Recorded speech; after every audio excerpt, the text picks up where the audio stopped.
Hello students, welcome to account class. हम company accounts issue of share chapter कर रहे हैं। पिछले वीडियो में हमने सीखा था कि शेयर्स को इशू करने के 3 मेथड्स होते हैं: private placement of shares, public subscription of shares और issue of share for consideration other than cash. First 2 method हम क्लियर कर चुके हैं। आज हम जो तीसरा मेथड है वो क्लियर करने की कोशिश करेंगे। Issue of shares for consideration other than cash का मतलब है जब कैश के अलावा किसी अन्य प्रतिफल के बदले शेयर्स को इशू किया जाता है तो उसी को हम बोलते हैं issue of shares for consideration other than cash, मतलब कैश के अलावा किसी और तरीके से शेयर्स को इशू करना।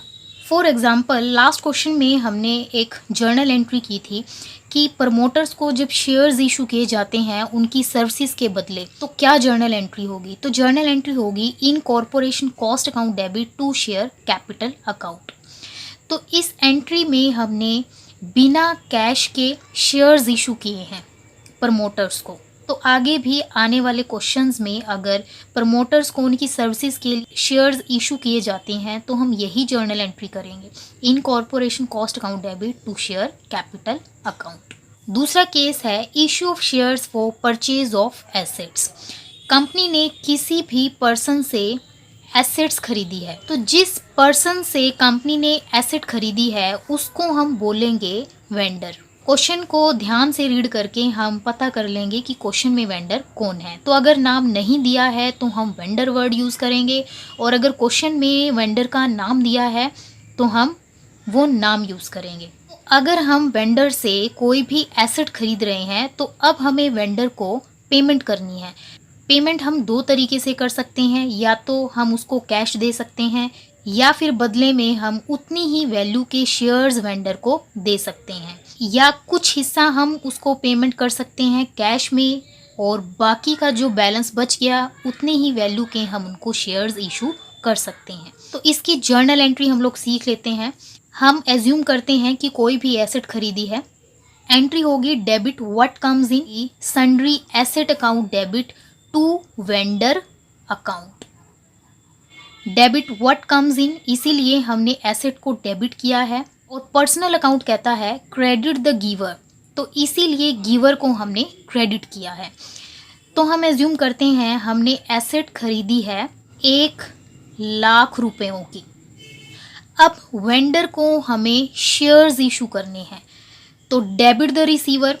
अब वेंडर कौन है? रिसीवर है, इसीलिए हम वेंडर को डेबिट करेंगे। तो वेंडर अकाउंट डेबिट, तो हम उसको क्या दे रहे हैं? हम उसको शेयर्स दे रहे हैं, तो क्रेडिट हो जाएगा टू शेयर कैपिटल अकाउंट। तो उतनी ही वैल्यू के हम उसको शेयर्स इशू कर देंगे। दूसरा केस हो सकता है कि वेंडर को हम 50,000 कैश दे रहे हैं और 50,000 के हम उसको शेयर्स इशू कर रहे हैं।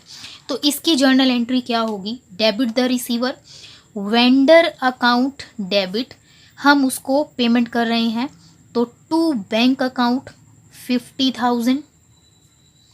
तो 50,000 की पेमेंट हम लोग कर चुके हैं। जो बाकी के 50,000 है उसके हम उसको शेयर्स इशू कर देंगे। एंट्री होगी vendor account debit to share capital account 50,000।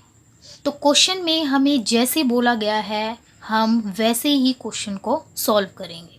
तो share issued for consideration other than cash को हम एक एग्जाम्पल लेकर समझने की कोशिश करते हैं।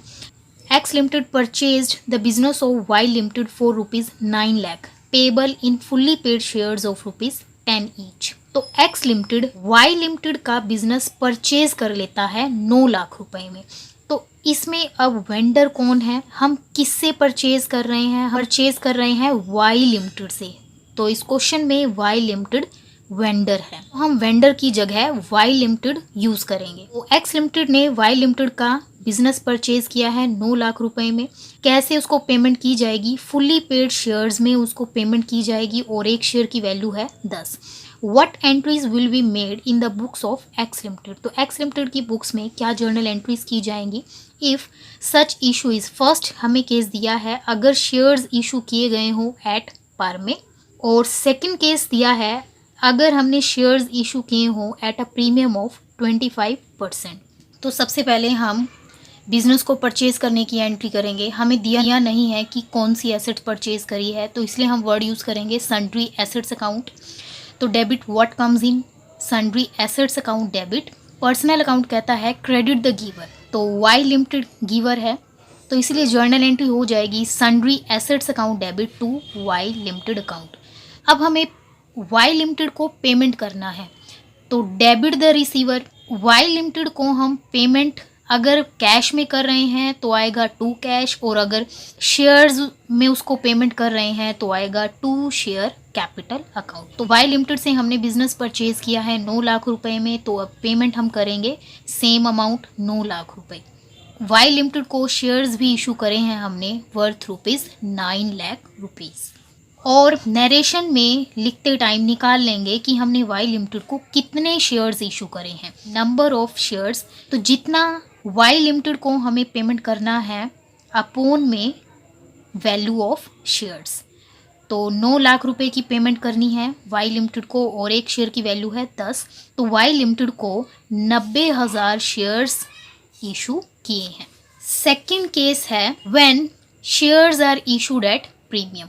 तो वाई लिमिटेड से बिजनेस परचेज किया है 9 लाख रुपए का, तो इसीलिए उसको पेमेंट भी हम करेंगे 9 लाख रुपए की। डेबिट द रिसीवर, उसको पेमेंट हम कर रहे हैं शेयर से, तो इसीलिए टू शेयर कैपिटल।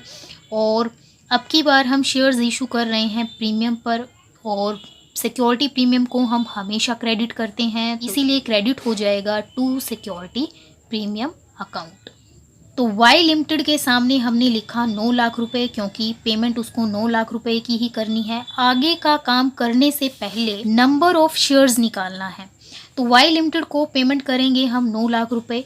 एक शेयर की जो फेस वैल्यू है वो है 10 रुपये, और प्रीमियम है फेस वैल्यू का 25%। तो अगर हम 10 रुपये का 25% निकालेंगे तो आएगा 2.5 रुपये। तो अब एक शेयर की जो वैल्यू है वो हो गई है 12.5 रुपये। इसीलिए अब की बार हम 10 से नहीं 12.5 से डिवाइड करेंगे। 9 लाख रुपयों को 12.5 से डिवाइड करने के बाद आएगा 72,000 शेयर्स। तो वाई लिमिटेड को 72,000 शेयर्स इशू किए हैं। तो शेयर कैपिटल में याद रखना हमेशा फेस वैल्यू आती है, और फेस वैल्यू है 10 रुपये, तो 72,000 गुना 10।